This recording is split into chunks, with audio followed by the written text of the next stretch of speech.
উপরের দিকে বিএনপির মধ্যে কিছু যারা 71 সনে যাদের পূর্বপুরুষেরা স্বাধীনতা বিরোধী ছিল তাদের মধ্যে একটা দুর্বলতা আছে জামাতের প্রতি। আমি বলছি না, অনেকে মনে করে যে বিএনপির মধ্যে একটা পার্সেন্টেজ জামাতের প্রতি দুর্বলতা আছে, এটা তাদের আদর্শিক বা নীতিগত কারণেই।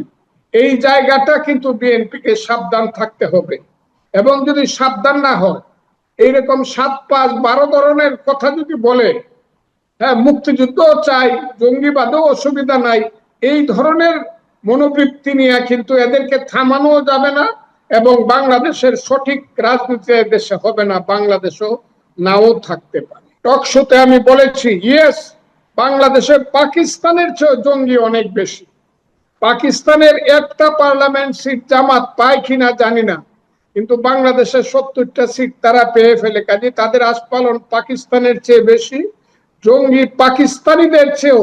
এবং জঙ্গিদের এটা হলো একটা সাংঘাতিক ধরনের ফিল্ড, যে ফিল্ডে তারা জঙ্গিবাদ এবং সাম্প্রদায়িকতা না শুধু, তারা সমস্ত কিছু এইখানে চালাতে পারে। অর্থাৎ জাদুঘরটা এটা সার্বজনীন না, এবং সার্বজনীন ভাবে মানুষ এটাকে স্বীকারও করে না। জুলাই জাদুঘর কতদিন, কিভাবে, কতটুকু মানুষ গ্রহণ করবে না করবে, ইতিহাস সেটা বলবে, একটু অপেক্ষা করতে হবে। আমন্ত্রণ মানচিত্রের নিয়মিত আয়োজন কথোপকথনে আজকে আমাদের সঙ্গে আলোচনায় যুক্ত রয়েছেন সংসদ সদস্য, মুক্তিযোদ্ধা এবং সুপ্রিম কোর্টের সিনিয়র আইনজীবী ফজলুর রহমান, অ্যাডভোকেট ফজলুর রহমান। আপনাকে স্বাগত জানাচ্ছি আমাদের অনুষ্ঠানে। প্রথমেই আপনার কাছ থেকে একটি বিষয় জানতে চাই।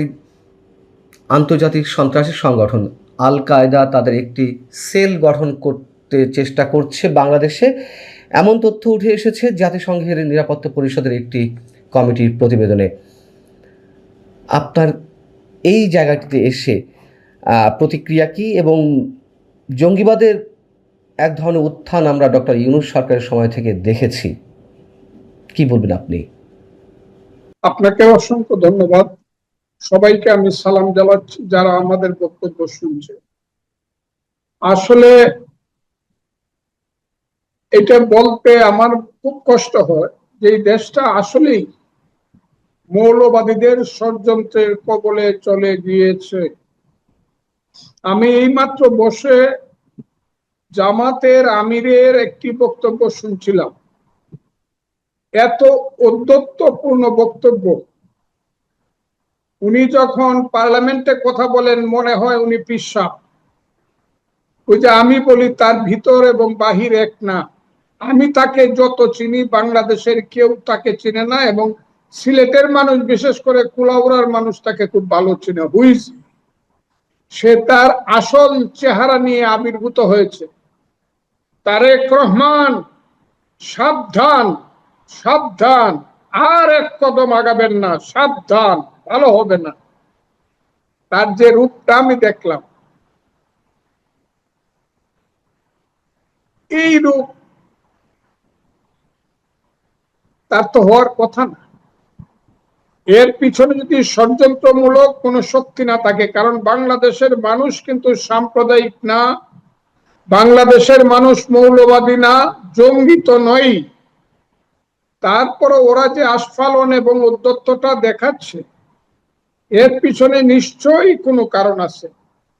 এর পিছনে পৃথিবীর সমস্ত সাম্প্রদায়িক এবং জঙ্গি শক্তি, বিশেষ করে আইএস, সিরিয়া, পাকিস্তান, আফগানিস্তান, যেখানে যারা আছে, হিজবুত তাহরির থেকে ধরে লস্করি তৈয়বা থেকে ধরে, তারা মদত পাচ্ছে এবং প্রত্যক্ষ সহযোগিতা পাচ্ছে।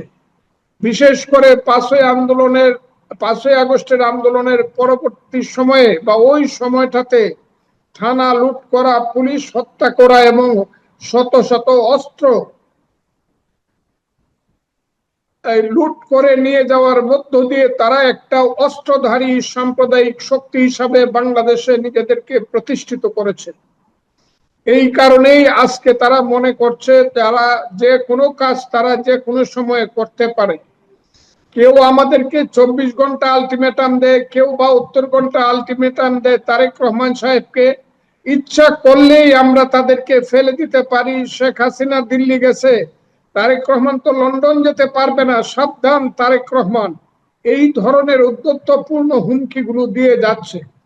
এবং এইটাও বাস্তব যে তারা প্রাথমিকভাবে যে শক্তিটা প্রদর্শন করবে সেই শক্তিটা মোকাবেলা করতে অনেক ক্ষতি হয়ে যাবে বাংলাদেশের অসাম্প্রদায়িক গণতান্ত্রিক শক্তি। এখনো যদি গণতান্ত্রিক শক্তি, অসাম্প্রদায়িক শক্তি, মুক্তিযুদ্ধের পক্ষের শক্তি আমরা তাদের এই আস্ফালনকে রুখতে না পারি এবং এটা যদি আমরা বুঝতে না পারি, আমরা মহা ভুল করব, দেশের অনেক বেশি ক্ষতি হয়ে যাবে।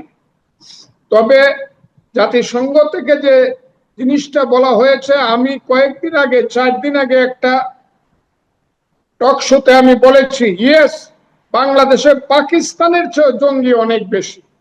পাকিস্তানের একটা পার্লামেন্ট সিট জামাত পায় কিনা জানি না, কিন্তু বাংলাদেশের 70টা সিট তারা পেয়ে ফেলে। কাজে তাদের আস্ফালন পাকিস্তানের চেয়ে বেশি, জঙ্গি পাকিস্তানিদের চেয়েও।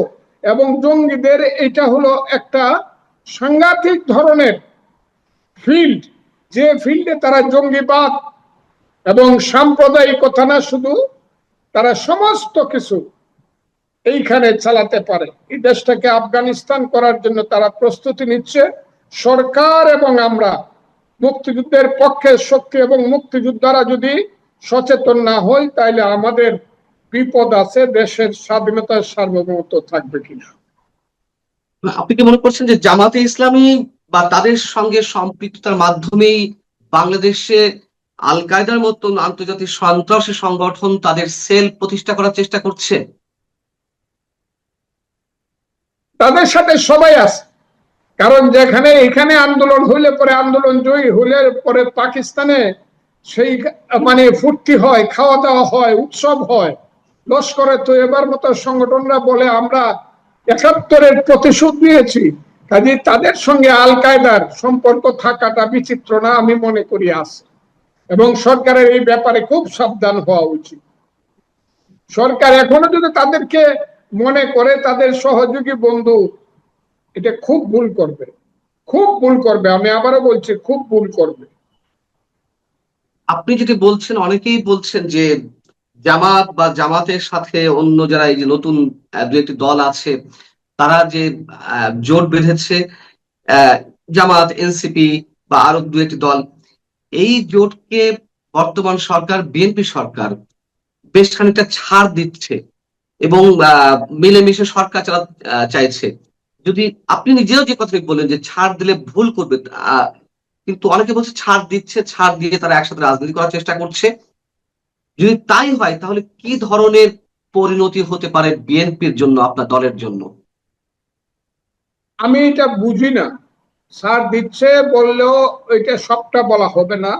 এর কারণ হলো এখানে যে ছাত্র শক্তি এবং যুব শক্তি বিএনপির মধ্যে আছে, তারা কিন্তু একদম এইসব রাজাকারের বাচ্চাদেরকে সহ্য করে না, পছন্দ করে না। তাদের বিরুদ্ধে কিন্তু তারা প্রতিরোধ গড়ে তুলে মাঝে মধ্যে।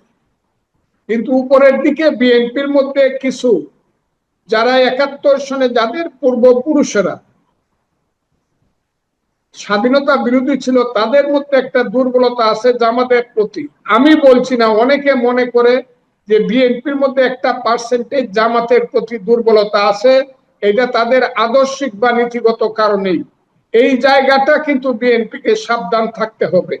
এবং যদি সাবধান না হয়, এইরকম 7-5-12 ধরনের কথা যদি বলে, হ্যাঁ মুক্তিযুদ্ধ চাই, জঙ্গিবাদও অসুবিধা নাই, এই ধরনের মনোবৃত্তি নিয়ে কিন্তু এদেরকে থামানো যাবে না। এবং বাংলাদেশের সঠিক রাজনীতি দেশে হবে না, বাংলাদেশও নাও থাকতে পারে। এইরকম যে আমরা মুক্তিযুদ্ধ চাই, গণতন্ত্র চাই, আর জঙ্গিবাদ থাকলে, সাম্প্রদায়িকতা থাকলে কোনো অসুবিধা নাই। রাতের বেলা একটু ফোন করে তাদেরকে একটু, ভাই কেমন আছেন, দাদা কেমন আছেন বলে আসেন, একসাথে কাজ করি, বললেই সব শেষ হয়ে যাবে। সাপ কোনোদিন সবল দিতে ভুল করেন, এরা সাপের চেয়েও ভয়ঙ্কর। সাম্প্রদায়িক শক্তি, স্বাধীনতা বিরোধী শক্তি, এরা সাপের চেয়েও ভয়ঙ্কর। এই কথাটা আমি বললাম, এটা একদিন প্রমাণিত হবে। আমরা কি সেই জায়গা থেকেই দেখছি যে জুলাই যে জাদুঘরটি প্রতিষ্ঠিত হলো, জুলাই জাদুঘর, আহ এক ধরনের আইন করা হলো, আইনে বিধান করা হলো যে জুলাই গণ অভ্যুত্থানের গণ অভ্যুত্থান স্মৃতি জাদুঘরে কোনো ধরনের কোনো স্থাপন, নিদর্শন ধ্বংস, বিনষ্ট বা পরিবর্তন ক্ষতি সাধন করলে সর্বোচ্চ 10 বছরের কারাদণ্ড এবং 10 লাখ টাকা অর্থদণ্ড। আর এই জাদুঘরের কিছু নিদর্শন চুরি বা পাচার করলে তার জন্য 5 বছরের কারাদণ্ড এবং বা 5 লাখ টাকা অর্থদণ্ড বা উভয় দণ্ড হতে পারে। আমার প্রশ্ন হচ্ছে, যেখানে আমাদের মুক্তিযুদ্ধ স্মৃতি জাদুঘর ধ্বংস করা হলো, লুটপাট করা হলো, মুক্তিযুদ্ধের অসংখ্য স্মৃতি নিদর্শন বুলডোজার দিয়ে গুড়িয়ে দেওয়া হলো, বঙ্গবন্ধু 32 নম্বর বাড়ি বঙ্গবন্ধু স্মৃতি জাদুঘর, যেটি অবশ্য 71-এর অসংখ্য স্মৃতি নিদর্শন ছিল যেখানে, সেইগুলো গুড়িয়ে দেওয়া হলো বুলডোজার দিয়ে। এবং এখনো অনেক কিছু হচ্ছে। কয়েকদিন আগে বীরশ্রেষ্ঠ হামিদুর রহমানের ভাস্কর্য গুড়িয়ে দেওয়া হয়েছে। সেসব বিষয়ে আমরা দেখতে পাচ্ছি না যে সংশ্লিষ্ট কর্তৃপক্ষের বা সরকারের বা প্রশাসনের কোনো ধরনের উদ্যোগ আছে। যেখানে আমাদের মুক্তিযুদ্ধের নিদর্শন ধ্বংস করা হচ্ছে সে বিষয়ে কোনো প্রশ্ন নেই, কিন্তু জুলাই স্মৃতি জাদুঘরের কিছু হলে তার জন্য 10 বছরের কারাদণ্ড, 10 লাখ টাকা অর্থদণ্ড ইত্যাদি ইত্যাদি ঘোষণা করা হচ্ছে। এটি কিসের আলামত? এই ধরনের কোনো আইন বা সার্কুলার দিয়ে কোনো প্রতিষ্ঠান বা কোনো দর্শনীয় স্থান রক্ষা করা যাবে, তাহলে বোঝা গেল যে এদের মধ্যেই দুর্বলতা আছে, জাদুঘরের মধ্যেই দুর্বলতা আছে। অর্থাৎ জাদুঘরটা এটা সার্বজনীন না, এবং সার্বজনীন ভাবে মানুষ এটাকে স্বীকারও করে না। এই দুর্বলতাকে হয়তো বা এই আইনটা করা হয়েছে। আমি জুলাই জাদুঘর সম্পর্কে বেশি বলতে চাই না। The time will come and the time will answer in time.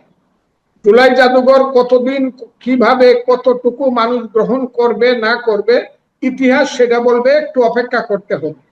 তবে একটা কথা বলবো, আমাদের দুর্ভাগ্য, মুক্তিযোদ্ধাদের দুর্ভাগ্য, মুক্তিযুদ্ধের নামে, মুক্তিযুদ্ধের চেতনার নামে যারা 15 বছর দেশটাকে চালাইছিল, এই জায়গাতে যাওয়ার জন্য কিন্তু তাদের দুষ্কর্ম কম দায়ী নয়। তারাই কিন্তু এই দেশটাকে আজকে রাজাকার আল বদরের বাচ্চাদের হাতে তুলে দিছে, এবং এই ধরনের আইন আমাদেরকে শুনতে হচ্ছে। মুক্তিযুদ্ধের স্মৃতি থাকবে কি থাকবে না, ইমাম হুসেনের স্মৃতি কিন্তু 200 বছর পরে আসছে। 200 বছর, কারবালার 200 বছর পরে ইমাম হুসেনের স্মৃতি সারা পৃথিবীতে আসছে। ইমাম হুসেন আজকে সারা পৃথিবীর মুসলমানের 10ই মুহররম আসার সঙ্গে সঙ্গে ইমাম হুসেনের পুণ্য স্মৃতি ভেসে ওঠে। মানুষ হাই হুসেন হাই হুসেন করে কাঁদে, ইয়াজিদকে অভিসম্পাদ দেয়, ইয়াজিদকে অভিশাপ দেয়।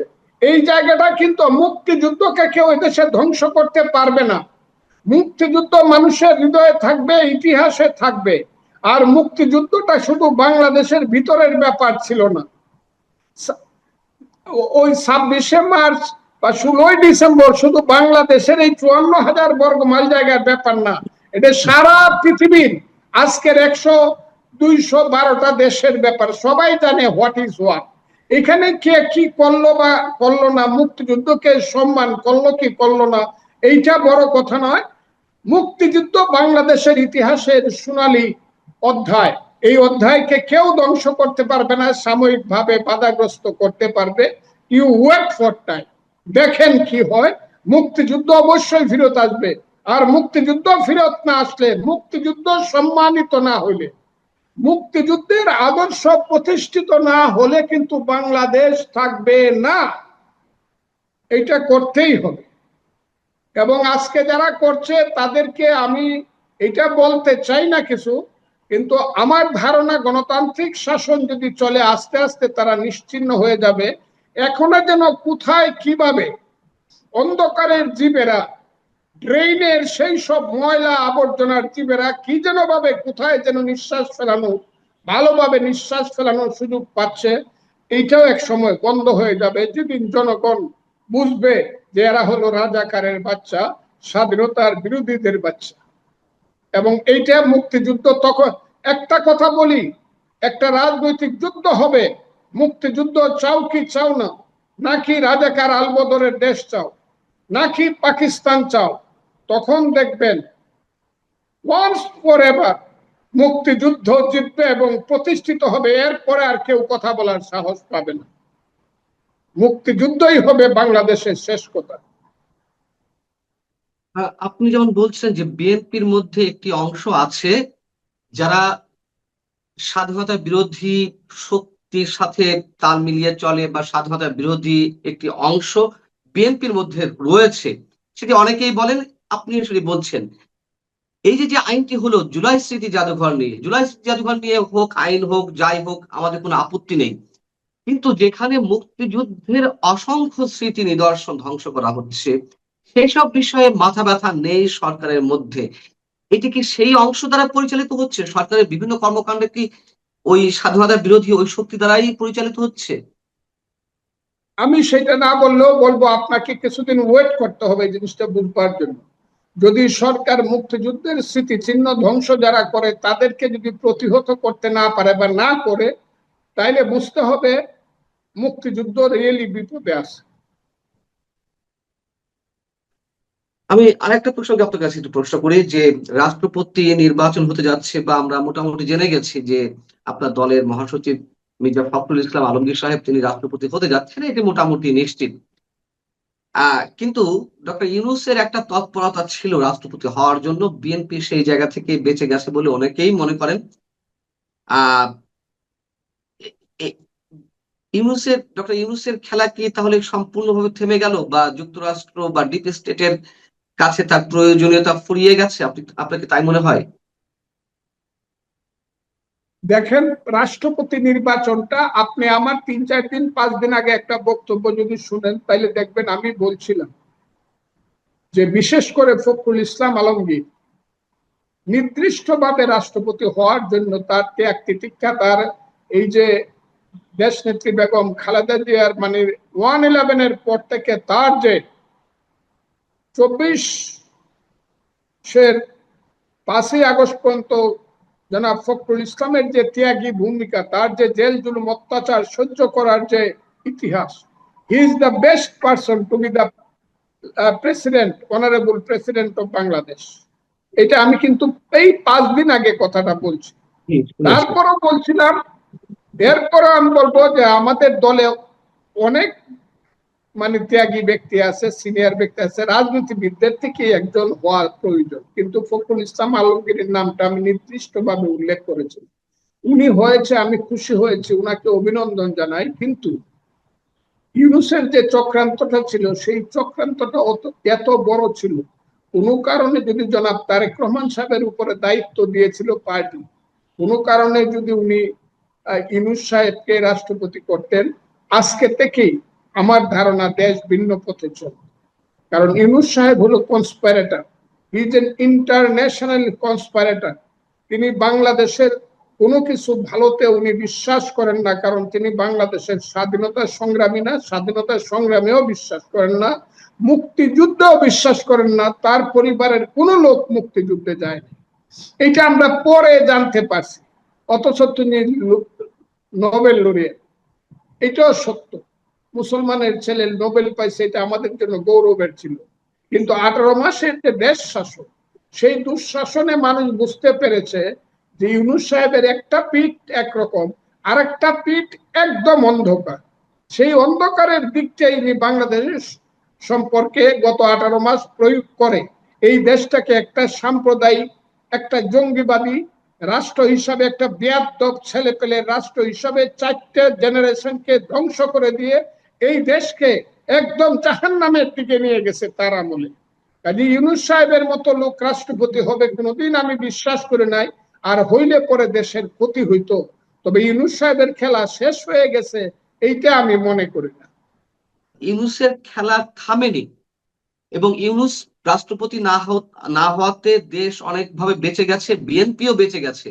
কিন্তু ইউনূস সরকারের, ইউনূস প্রশাসনের অনেকেই এখনো বিএনপি সরকারের মধ্যে রয়ে গেছে, বিএনপি প্রশাসনের মধ্যে রয়ে গেছে। এমনকি ডক্টর ইউনূসের উপদেষ্টা পরিষদের কেউ কেউ এখনো বিএনপি সরকারের মধ্যে রয়েছে, মন্ত্রী পরিষদে রয়েছে। বিএনপি কেন তাদের থেকে দূরে সরতে পারছে না, বা তাদেরকে এখনো রেখে দিয়েছে? আমার আমার উত্তরটা একই। ইউনূস সাহেবকে চিনতে না পারলে, জামাতকে চিনতে না পারলে, ওই সব দুষ্ট ছেলে পেলেদেরকে চিনতে না পারলে, এটা আমাদের জন্য দুর্ভাগ্য আনবে, এটা আমি মনে করি। আমার এই প্রশ্নের উত্তরটা একই। এখানে বুঝতে পেরেছি। বিএনপিকে সঠিকভাবে গণতান্ত্রিক প্রসিডিউর প্রয়োগ করে মানুষের মতামত অনুসারে সমস্যার যতটুকু আছে সব সমস্যার সমাধান বিএনপি বা কোনো সরকার করতে পারবে এটা আমি মনে করি না। তবে সর্বোচ্চ চেষ্টা দিয়ে মানুষের সমস্যার সমাধান করতে হবে, এইটাই বাস্তব। সমাধান না করতে পারলে কিন্তু দেশ আবার বাজে দিকে ফিরত যাওয়ার সম্ভাবনা আছে। যে 15 আগস্ট বঙ্গবন্ধুর মৃত্যুবার্ষিকী, আমরা দেখেছি এর আগে 2024-এর পর থেকে এ পর্যন্ত বঙ্গবন্ধুর 32 নম্বরে যারাই শ্রদ্ধা জানাতে গেছে বাধা দেওয়া হয়েছে, পুলিশ প্রশাসনের পক্ষ থেকে বাধা দেওয়া হয়েছে। এবার 15 আগস্ট বঙ্গবন্ধুর মৃত্যুবার্ষিকী উপলক্ষে আপনার কোনো প্রতিক্রিয়া আছে? আমি আপনাকে একটা কথা বলি, 15ই আগস্ট বঙ্গবন্ধুর হত্যাকাণ্ড, তার পরিবারের হত্যাকাণ্ড নিশ্চিতভাবে এই দেশের জন্য একটা মস্ত বড় ট্র্যাজেডি এবং এই দেশের রাজনীতির একটা প্রেক্ষাপট পরিবর্তনের একটা সাংঘাতিক ধরনের মর্মান্তিক একটা বিষয়।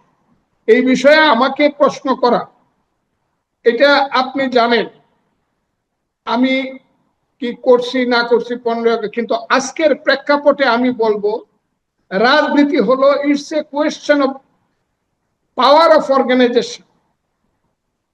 আপনি আপনার রাজনৈতিক শক্তি দিয়ে যদি আপনি মোকাবেলা না করতে হবে পারেন, তাহলে যারা বঙ্গবন্ধুকে ভালোবাসে তারা বঙ্গবন্ধুকে হৃদয়ে ধারণ করতে হবে 15ই আগস্টে। আর বাস্তবে ধারণ করতে চাইলে তাদের সাংগঠনিক শক্তি যদি কোনোদিন আসে তারা করতে পারবে।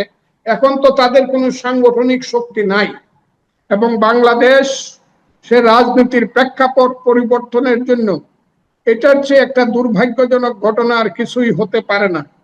ওইগুলো আমি বহুবার জীবনে হাজার হাজার বার বলেছি, কোনো মূল্যায়ন হয় নাই কোথাও, আজকেও বলছি। বঙ্গবন্ধুর হত্যাকাণ্ড যদি আপনাকে বঙ্গবন্ধুর বাড়িতে যেতে হয়, বঙ্গবন্ধুর নামে এই করতে হয় ওই করতে হয়, তাহলে it's a political game, it's a political fight. You are to win over the game through a process of organization. এখন অর্গানাইজেশন নাই, পিলার নাই, হাজার হাজার লাখ লাখ মানুষ, কোটি কোটি মানুষ বঙ্গবন্ধুকে যারা ভালোবাসে তারা তার স্মরণ করবে 15ই আগস্টে। আবার যারা ভালোবাসে না তাকে অভিসম্পাদ দিবে। কিন্তু ভালো যারা বাসে তারা যদি বঙ্গবন্ধুকে স্বনামে এবং স্বনামে বলবো না, বাস্তবে প্রতিষ্ঠিত করতে হয়, they must come out successful through a process of organization. কিন্তু এখন তো তারা নাই, কোথায় তারা নাই। তো এই জন্য আমি দায়ী করব 15 বছরের শেখ হাসিনার শাসনকে। আমি বারবার বলতাম শেখ হাসিনা আপনি চলে যাবেন কিন্তু একজন মহান ব্যক্তির ধ্বংস করে যাবেন, আপনার মহান পিতাকে ধ্বংস করে যাবেন, এটা আমি বারবার বলতাম তখন। আজকে দেখেন আমার কথাটা সত্য কিনা। 15 আগস্ট আসবে যাবে, এটা খুব বড় ব্যাপার না। আমি একবারই বলছি যে ইমাম হুসেন কিন্তু 200 বছর পরে পৃথিবীতে প্রতিষ্ঠিত হয়েছে, যে ইমাম হুসেন এই সত্য ছিল, ইমাম হুসেন এই সত্যর প্রতীক, ইয়াজিদ হইল মিথ্যা এবং অভিসম্পাতের প্রতীক এবং অধর্মের প্রতীক। এই জিনিসগুলা প্রতিষ্ঠিত হবে, কথা খুব ক্লিয়ার। আপনাকে অনেক অনেক ধন্যবাদ অ্যাডভোকেট ফজলুর রহমান, আমাদেরকে সময় দেওয়ার জন্য। আপনি ভালো থাকবেন, আপনার জন্য শুভকামনা, এবং দর্শক আপনারা যারা শুনছিলেন নিশ্চয়ই আপনারাও ভালো থাকবেন। আল্লাহ হাফেজ।